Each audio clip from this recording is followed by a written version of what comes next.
don't be afraid to learn by doing. Like test anything, break things. Don't read like guides and conferences. They're great and all, but at the end of the day, you want to do stuff. So So my short advice is just do it. Welcome to Mobile Growth and Pancakes, a podcast by StoreMaven. We break down how and why mobile apps grow. In each episode, we invite a mobile growth expert onto the show to break down a specific mobile growth strategy, how it worked, why it worked, and what they would do differently. I'm your host, Esther Shatz. Welcome to Mobile Growth and Pancakes. I'm very excited to be joined today by Thomas Petit, who I have to tell you, I've been following since the very days I joined the ASO world back in 2014. And I'll let you introduce yourself a bit further. Go ahead. Yeah, thanks, Esther, and nice attempt here at the French accent. Hi everybody. I'm happy to be on the Pancake podcast because a couple of episodes before were really good. So I encourage you to check like the other speakers before. I'm Thomas today, speaking with Esther. I'm an independent consultant on mobile growth, so I touch a little bit of ISO, but a lot of other topics from paid to onboarding, analytics, attribution, and a lot of other topics. And happy to be here, Esther. Thanks for the invite. Thanks for coming. So, I mean, you've been in the space, I think, probably about since there's been a space to be in, within the world of mobile growth. And, one of the things that actually you and I were speaking about before as well is how much the world seemed to have blended together a little bit. So maybe back in the beginning, we really focused on ASO as an independent metric, on UA as an independent strategy. Talk me through how that looks to you today, why it's changing. Yeah, I mean, absolutely. That trend is really strong. If I look from a very broad perspective, like, 8 years or something, or 6 years, or like, which is an eternity in our world, I think there are two core trends. One is that one, like sort of the different disciplines are merging together. And I think that's why that's what the word growth is really encompassing. Like instead of having acquisition on one side and maybe CRM on the side and maybe what I call early product, like a lot of onboarding and monetization on one side. This is just all part of the growth team. So that's one big trend. The other one is that everything becomes more complex as more players enter the field and there are more tools and there are more factors. The platform becomes smarter. So in the early days, it was fun. You could just stick a couple of keywords in the title and look at your organic downloads grow. I mean, good luck trying that today. Like stick a couple of keywords in your title and the most likely is that absolutely nothing is going to happen, like at best. At worst, you can even fuck it up, I believe. Like I had a case recently, like they tried to change stuff and actually the rankings didn't change, but the conversion dropped massively. It was a huge fuck up. So doesn't matter. And I think this complexity is tough to handle from the ASO side, but it also makes it exciting because it's not anymore about keyword. And it's about one, monitoring a lot of factors from vitals to what are doing paid people to conversion to like, it's really like featurings, like sometimes we have shit data, but I mean, it makes it interesting that there's a lot to check. And what's interesting is we have to interact with the other teams. And because I moved like sort of more from the ASO side to the paid side, from very early on, I was a strong advocate of, guys, we need to work together. It's stupid to have like sort of the paid team on one side and the ASO guy on the other side. And I've been fighting for this in company for years, and for like 3-4 years. I'm kind of happy that this is becoming more of a reality. I've seen in some cases, like in bigger companies, where actually the ASO role is really pivotal in the sense that you need to sync with the dev team because it's related to the release. You need to sync with brand for the creative. You need to sync with the paid team because it has a huge impact on your KPI. And actually, it's quite of a like very cross-functional role that has become super interesting because you're in a center point of interaction of many people. And I think that's what makes it exciting. So it's much harder than it used to be, but it's also much more exciting. That's the way I see it. I totally agree. I think obviously this isn't going to be new, especially if you've listened to this podcast before or anything to do with mobile, anything. But iOS 14 came in, and IDFA is kind of the last bucket of the major revolution that is probably coming. I guess around March is current rumor. That I think a lot of developers are looking at it both with absolute terror and the fact that this changes everything that's been working until now. But I actually have heard a lot of kind of excitement too. It's changing our processes. It's making us. It's taking away the routine, right? Like we're now going to innovate, and we'll see what else innovates. I'd love to hear how you think it looks day after. Change goes into place. Yeah. You can't track user level analytics. What next? Yeah, I mean, it's clear there's a bit of terror here. Like, we're in an industry where change is fast, almost permanent, and quite big. But this one is really, really big. So, and I mean, the lack of not documentation. There is documentation, but let's say the lack of depth of documentation, the lack of preparation from a few of the biggest network who were like mid-January and who actually have no clue what the biggest, like what the duopoly is exactly going to do. And so it's scary not to know because there's a lot of uncertainty. I think the excitement part, like without commenting too much, like technicalities and how to manage that and all. I think here, like following the previous conversation, what's really interesting and what's really exciting is that we want it or not, it will force us to look at this paid and organic interaction and dynamics from a new perspective. And I think here, like those who haven't looked at it enough will be forced to look at it. Those who were already analyzing paid and organic dynamics will have a complete fresh view on it. And in a way, for the paid side, like this change in attribution is probably for the worst, like because we will have less granularity, less visibility, less flexibility. But if you look at it as a whole, for the analysis of how things look like, and I mean, there's always been a very strong effect of paid on organic, which could be a hint that actually attribution was not exactly working the way we thought it was. And then suddenly we have a complete new way of looking at attribution that is forced onto developers for the better and the worse.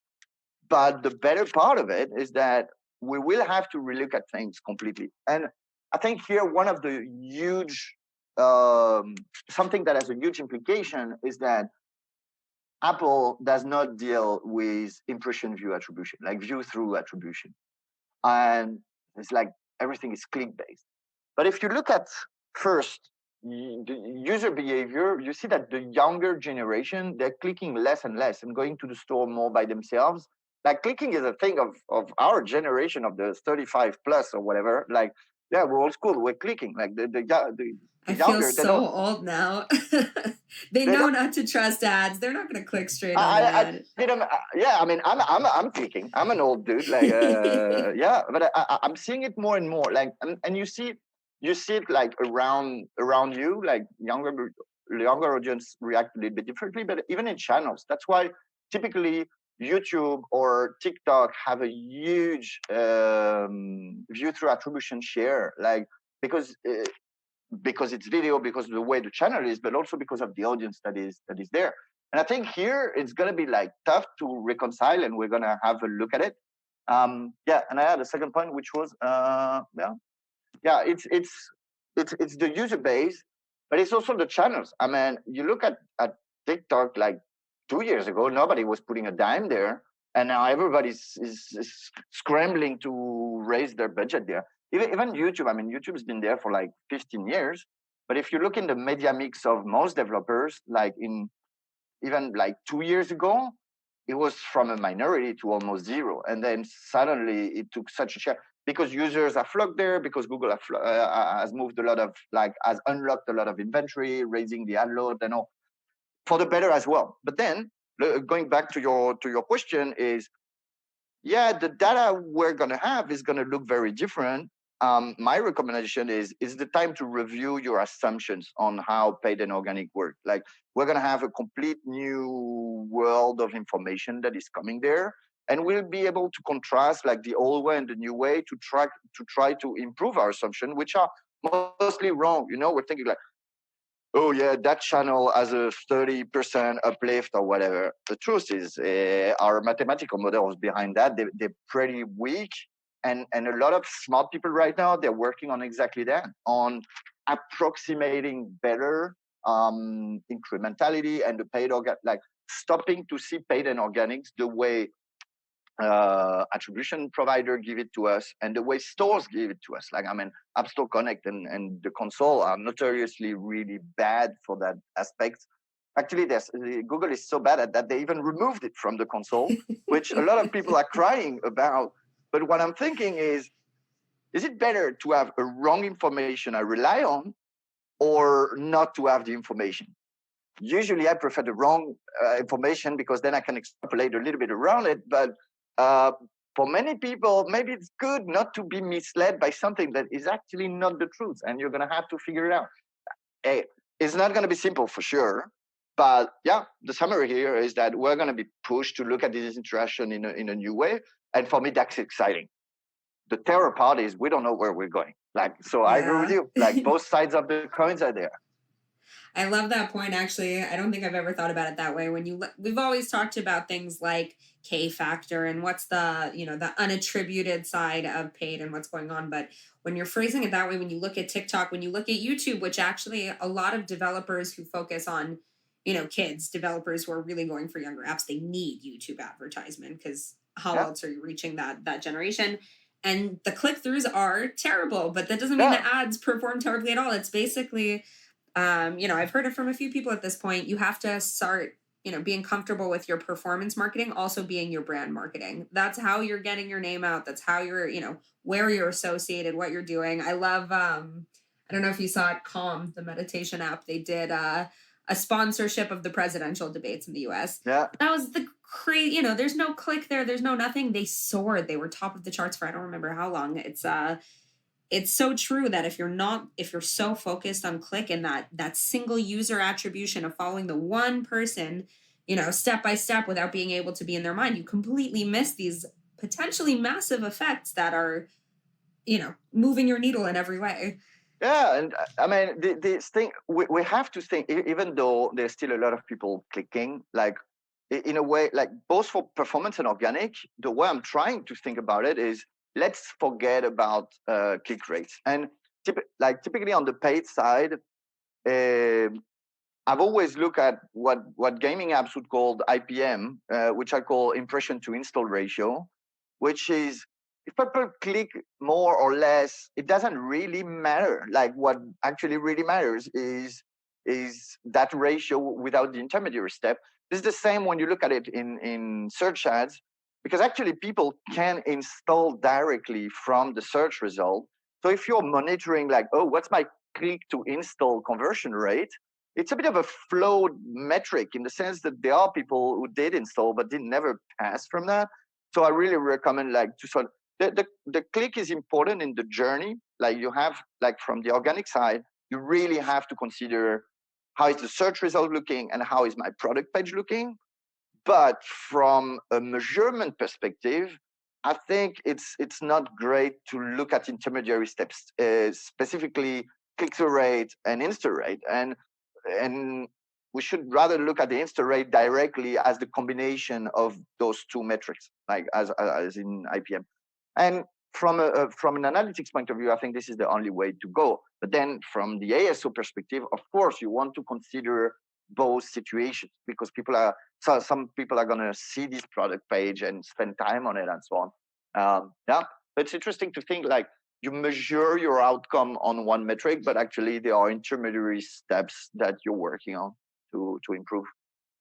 Yeah, I think it's definitely one of the main challenges in mobile today is like you're never going to have a clean, most developers can't afford to have a clean environment, right? You can't stop offline activities and in-app events just to measure one specific UA campaign and follow through. How do you think people can address that? If I like what you said about cut out middle steps, so you're actually looking at the full picture of what happens in the beginning, what happens at the end. But how, any tips on how you can take that step of actually attributing, even if we get all these teams in the same room and we know they're working together, how do we know which effort's really creating the impact?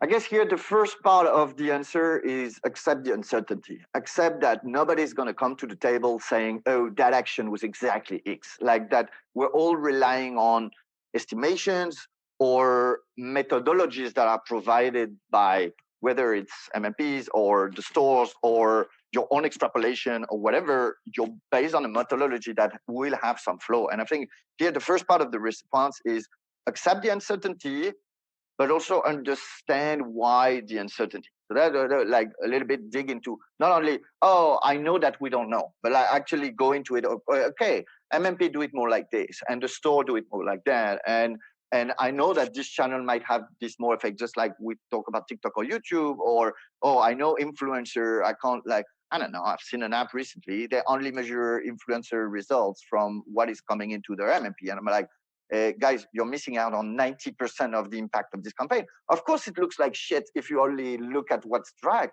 Like you have to extrapolate a little bit, otherwise it's not you're half blind, it's you're 90% blind, really. Yeah. And then going back to your question, I think like a strong the complex way of answering this is developing media mix model and incrementality model that help you approximate this effect. Like it's never entirely true. And I think here with this change of iOS 14, it's really a topic that is becoming really hot. There are a couple startups that emerged in the past year specializing on that, and I think like even the MMP are working on that. Like it's gonna be as developers we're gonna have a lot more help to go beyond the usual deterministic and store data and have more of this extrapolation. They're hard to do internally. Like I've been working with the developers on a modelization like this for like about a year, and it's hard to get like exact results. But at the end of the day, you are making better decision because you're better informed, and it's about using these different. It's not we take it as granted, but it gives us another perspective. So we'll have the MMP perspective, the store perspective, and that modelization perspective. And that's what we make the decision on. I'm talking about pretty advanced, like sophisticated setups and tools and kind of information and decisions. The simple way of doing that, and here my advice, the simple advice is tell whether it's the paid team as a whole or a channel manager, like a media buyer, or even the ASO team, whatever you're reporting, whether it's Facebook, all of paid, only the organic, I want to see the total, like the blended value in parallel, no matter what you do. And this is kind of, for me, fundamental for two reasons. Why is you want to avoid like the situation that is super famous about Uber that stopped like 100 million of marketing or whatever. And actually the blended didn't move like one bit because it was all like just cannibalization and fraud and stuff. Actually, you want to monitor that because it's healthy and because I'm not saying you're going to protect from fraud by looking at the blended, but at least you will detect like the stuff that really don't move the needle at all. There's just moving the attribution, but actually they're not incremental at all. The other one is that, sorry, just to finish, it aligns the interest in the company. Everybody starts looking in the same direction, like from a culture point of view, and we stop having this fact of, oh yeah, but I'm the one managing TikTok, and I know I'm more at the top of the funnel than you who manage search, and like sort of internal battles of, yeah, this guy is stealing my traffic with this last click, and having more everybody about, okay, I know you have this channel to manage, but what I care about is the total line. All the rest doesn't matter to me. And I think it really aligns interest to think like this. And I'm trying to give that advice, which is very, very simple to execute. We're not talking about complex modelization. Just put on the second axis the total value. That's it. Whether it's LTV CAC, volume of in-store, retention, like whatever the value you're trying to look at it in parallel with the blended value. Is my strong advice. Maybe the best tip I think that you could give, because it covers, first of all, I think you had two things in there that were really powerful. Blended is something that you see a lot of the bigger companies missing just because they are so large and they have so many teams, and the teams tend to function so autonomously. You see, I think the easiest example is, when we look at Apple search ads and the cannibalization that happens there, the search ads team is thrilled because they've just gotten a ton of cheap, high quality installs through. And the organic team is wondering what the heck is going on because their performance seems to have tanked and they're not getting anything they need. And if you're looking at that blended and you're looking at that total, you see nothing's changed. We've just spent way more money to get there. And until you look at that, you're just going to keep, kind of going through that. But I also really like the point about being comfortable with trends, maybe instead of exact numbers, which I think is something that's very difficult for people to do in our industry. But you're not, if IDFA, you never had it before, but IDFA is making it that much more transparent. You cannot assume that you have this exact number per. It's always going to be assumption. It's always going to be inherently by definition wrong if you're attributing user by user. So I think that is a really important point. Keep an eye on the trend, be more comfortable without the exact quantification that goes with it. Yeah, I don't think I said that, but that's awesome. I completely agree. No, I did without realizing. But you said you hit the point. Okay, no, I completely agree here. I mean, for the understanding, probably you will have to report, we spent X at that return last month, and at some point you will have to report it that way. And you would say, okay, so Facebook is 20% more or less profitable than this or that or whatever. But actually, when you are running the campaign whether you're the CMO or the campaign manager, like at any level, I think trends is where you really understand what's going on. And we've got much better toolings now. I remember back in the early days of paid, like I didn't have any BI system. I didn't have data aggregation, like cost aggregation tool. And I was making this constant export, and I would have like a million Excel file on my desk, which I very often trash. But I wanted to see, okay, so I want to see the daily average. And then I realized it's fluctuating too much. So I say, okay, the weekly average. And then I did this, and not average, I mean weekly trend and daily trend, and I would export nonstop. And the beauty of it is that today it's a lot easier to do that. Like whichever system you use, whether it's like Tableau, Looker, Data Studio, maybe a MMP dashboard, maybe Singular App Summer. All of them, they make it surfacing trends over numbers a lot easier. And even at some point, numbers are for reporting externally, but in a way, you could look at this data without the axis value, which is terrible. Like never share a graph without the axis value, but mentally speaking, you could look at it without the value. The value doesn't matter. The value is a construction of the model, but you want to see, is it going in the right direction or not? Like this is what you want to look at. Yeah, I agree. And I think it comes, in addition to all that, is just making sure something that I've noticed many, many, many companies aren't on top of is where are the impact points? Where are the efforts that we've taken? Where are outside events that should be, the easiest example I can think of right now is when COVID hit mid-March, pretty much every app saw something insane. Either your performance zoomed, if you were a gaming app around March 15th, you probably saw your performance just explode into numbers you've never seen. If you were some kind of face-to-face app, ticketing app or whatever, you probably saw your performance absolutely tank. If you're not if you're just looking at the numbers and you're missing the context of what actually happened to cause these changes, I think it's when you're talking at trend lines and you're trying to see the right direction, you also want to make sure you're overlaying the causes. What is pushing it? People don't wake up one day and just decide not to search for something that they had been deciding to say. There's always something there. Yeah. There's so many moving pieces in that puzzle. There's many things we do that can have a positive impact or sometimes creates a complete fuck up. But there's lots of externalities at play. And COVID was sort of the biggest of all. It was so massively bad for apps like travel and mobility and so on, and so massively good in like education, communication and stuff. I'm very surprised at the dating vertical, because I would have guessed they would tank, and they actually managed to sort of get it out of that mess and provide values for users who couldn't meet anymore, which for me is amazing. But there are a lot of these externalities, sometimes smaller. Sometimes they are linked to seasonality because maybe it's Thanksgiving or Halloween or Saint Valentine or Christmas or whatever. And they're specific by country, like behaviors are different. Sometimes they're not seasonality or exceptional stuff like this, but they're like, so there's always things happening. And then there's one thing I'm trying to do that is not easy at all, is to create a group of peers that are really the same. And I think here, categories, I don't know how good they are for users. I mean, you go to the fitness category and there's like a lot of things. You go to education, it means from kid stuff to student stuff to adult, lifelong learning and training. Like every categories encompass a lot of subcategories. I call them clusters. And I started seeing like a few graphs on those clusters, and I think they're a lot more insightful when you look at it. So I always try to look at, something big is happening. Is it us or is it everybody? And by everybody, I mean everybody like me. And I don't mean the category. Very often it's hard to compare yourself in the category. Let's say you are a workout app.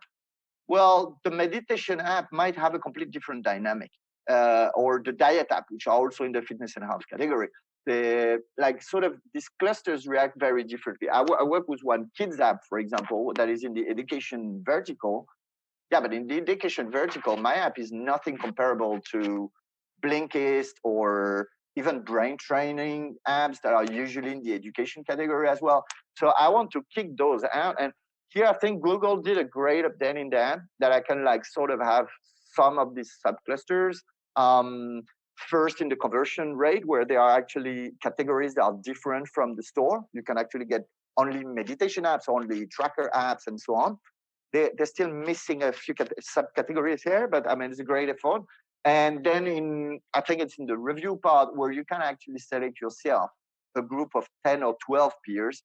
I don't know exactly which app is doing what. It's still partly anonymous, but this direction is like a lot better than the category to at least grasp like when something is happening, like let's say COVID.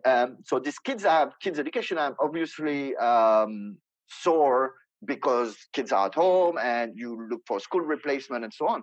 What I'm interested is, maybe I'm growing 2x, but if all my peers are growing 4x, what I'm actually doing is wrong. Like, and the other way around, like, if the whole vertical is in a tough spot because maybe it's December and the inventory is crazy expensive and so on, well, maybe I decreased 20%. Maybe I'm actually gaining ground compared to the other. This is not so easy to do, but I think it's also very recommendable to have like a decent idea of, is it me, is it the other, and how I'm doing comparatively. And I think here Google is a lot in advance over Apple into evaluating ASO factor in a comparative manner. How is your conversion rate comparing? How is your retention rate comparing? How is your crash rate comparing? And judge you based on, are you doing better or worse than people who are doing the same as you? It's a really good point. I mean, I think a lot of people rely on category ranking as their metric of, this is how I know if I'm in line with the industry. But what you're saying is so true, because if I'm looking at fitness apps, if I happen to be an app that connects to a gym, like my of course I tanked in COVID because nobody could go to the gym, but other fitness apps, the ones that let you work out at home, probably exploded. I guess, Google definitely have being able to define your peers and use those peers for benchmarks is massive. How do you, with iOS, it's definitely not easy. Is it person by person? You're just looking manually for the competitors and kind of flagging them in an app intelligence tool. How do you go about that? It's a bit of a pain, I have to say. Like, I mean, but as many things ASO, it's about doing the best of impartial data and information, and it's always been like this from the early days. So it's also part of the challenge of how do I approximate something that I know the information is not entirely available. Here there are a couple of things you can look at. One being aggregating a group that you form yourself in an app intelligence tool, like sort of, I don't care that Calm did X install and Headspace did X install, but I want to see like the top 5 meditation app. I pick them myself, just put like DataOS and make a group out of them, just not necessarily native in all these tools. And I don't understand why, but there's always a way of reworking this data on your side. Another one you can look, especially for conversion, they're not perfect, but now a few benchmarks have emerged. on a couple of tools, some that are competition, like, I don't know, AppFollow has one, I think AppTweak has one.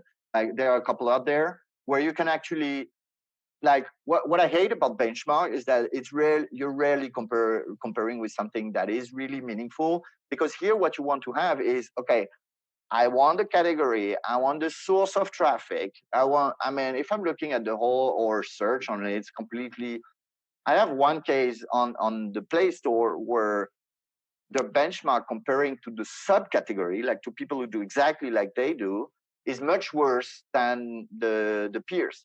But then you look into it, is they got so much more traffic coming from typically low conversion sources. So they've got more explore than search, whereas the competitor has more Featuring search than and explore. yeah. And they've got a ton of traffic from TikTok and YouTube, which typically converts less than, say, Instagram or whatever. And we just have to accept that if I nail it down to that level, I can actually really compare what's going on. Like, it's really hard, and on iOS, like, you just don't get to that level of information.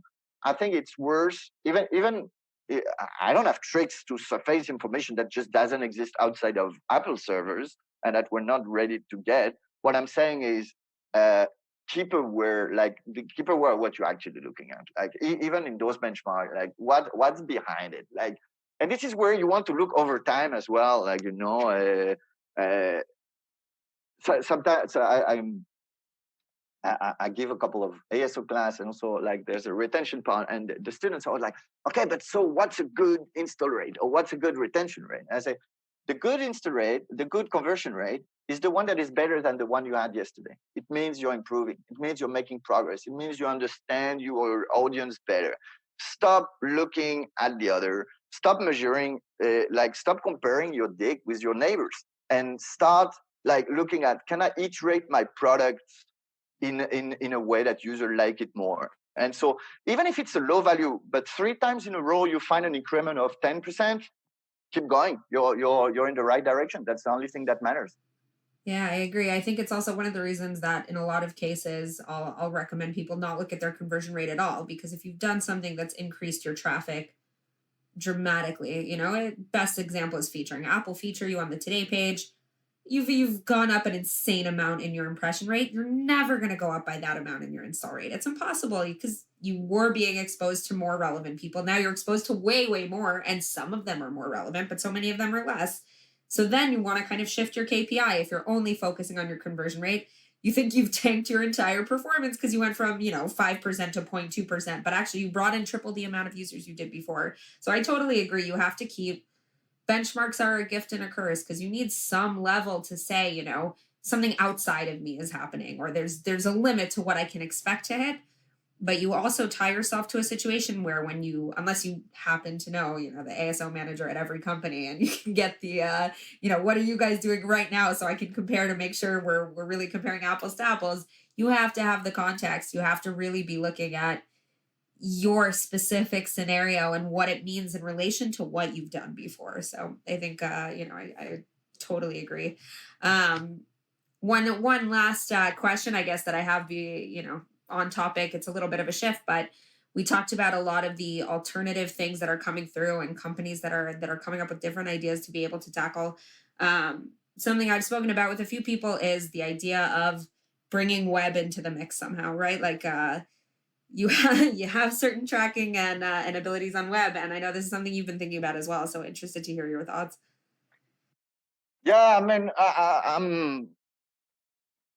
I see. I'm very bullish on complementing app traffic with web traffic. Maybe not for all verticals, and I think maybe the gaming vertical is the one where there's less affinity to go cross-platform.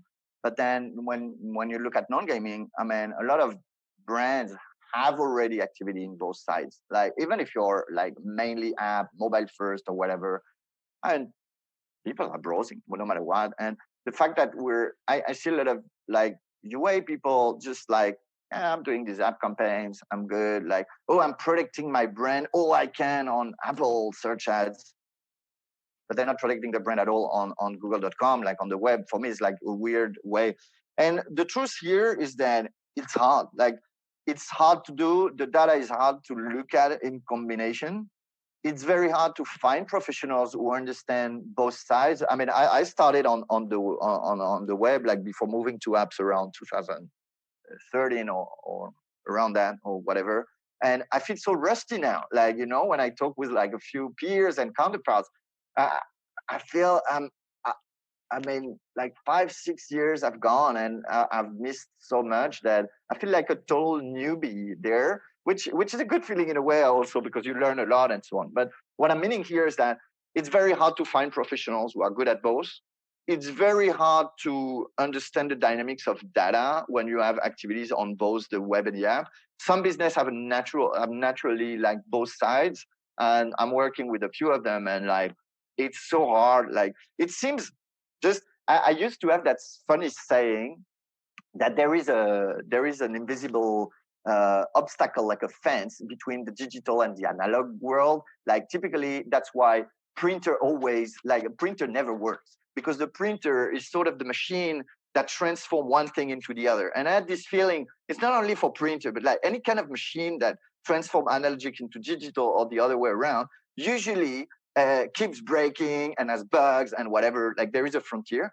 And I have a feeling today, like sort of the app world that is working in silo in between each other and the web guys who have never heard about UAC, they're just discovering about this ATT prompt in January 2021, like sort of 8 months after it was announced. Sort of there is also a fence between these two worlds. And breaking down that fence is really, really a hard mission. It's a big challenge. Running acquisition on web for apps, like doing web to apps properly, is really hard. The channel, they're not prepared for it. The data is hard to interpret. The talent is not the same. Like the skills you need is not the same. But my conclusion, I'm saying is nothing easy. But the ones who will be among the first to actually do it properly, I think you have a huge advantage for the long term. Like you can really complement, like, oh yeah, maybe like, I don't know, for example, if you're looking at older audience traffic, there's a lot more of that on the web. And if your competitor are just doing the usual Facebook and Google and Apple and whatnot, and they find some of them, but actually you've got an edge over them. And that's a bit of a particular use case, but I have a feeling that those who will tackle this challenge successfully, they really, really they really construct an advantage that will be hard for competitors to replicate in a short period of time. So I'm very bullish about that. I'm working about that like on the web to app topic with like several developers. Truth is, it's a nightmare. If you're a small team and you still have a lot of increment to make just on the app, like get there. It's not a low hanging fruit. Like it's sort of high effort, high impact initiative that can take a year or two before they actually show their full potential. So it depends the stage you are. It's not necessarily a good choice to put yourself in there. Yeah, let's see. Here I have a little message for Apple, which I doubt is listening, but I'll try my luck. Is hey guys, what do we do with SKN network here? Like I mean, you only plan the app to app situation. What the fuck am I going to do with the web to app traffic? Because if you think I'm going to rely on this campaign parameter that you have in App Store Connect, this is not going to cut it. Like, so please, yeah, integrate something for the web in the attribution framework. This is going to be my wish for this year. Somebody passed this through to Apple. No, I mean, I think it connects to what we were saying before also, which is if we think about the behavior being less and less click, you can't expect your ad to directly lead somebody into the App Store. You know, I don't know if it's an age thing I can say about my behavior. I'm always going to be more comfortable on Google search than I am on any other search because that's what I do. That's my default. That's where I go. And then that's my journey into App Store. So I definitely agree. If you're missing that web presence, whatever the demographic, you're missing some massive, massive chunk of it. Yeah. And it is really hard. I mean, web, I like that printer analogy. It's like the translator of I have like a Stranger Things image in my head now of trying to move from the upside down, and like this is the machine that's trying to help you get there. But web also, you know, web is a long game. Like SEO is not the kind of thing that you get to change with a single version release and then all of a sudden you see your numbers soar. It's an investment, and you need to actually, it can't be a pilot for 2 weeks. You know what I mean? Like you can't try it out, see if it works. You're all in or you're not. So yeah, I think it's a good point.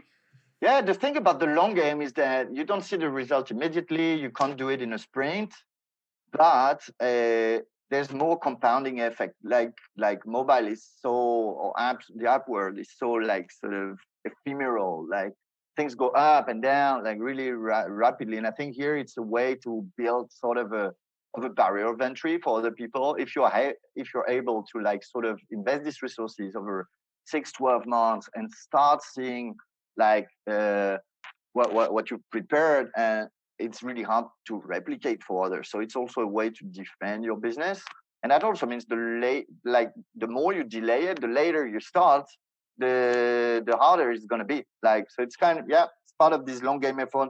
Again, depending on the phases, the stage you are at with the company or the app, like it might not be the best idea for the short term, but yeah, don't push it forever like out of the equation. I've done that mistake a couple of times myself, so I'm trying to like, but yeah, hard challenges. We also want hard challenges. Nothing. Hard challenges, exactly. This is why we're employed, because we need people who are thinking to tackle them.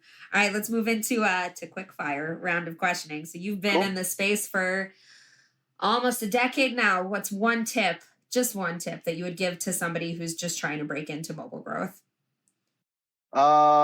Don't be afraid to like learn by doing. Like test anything, break things.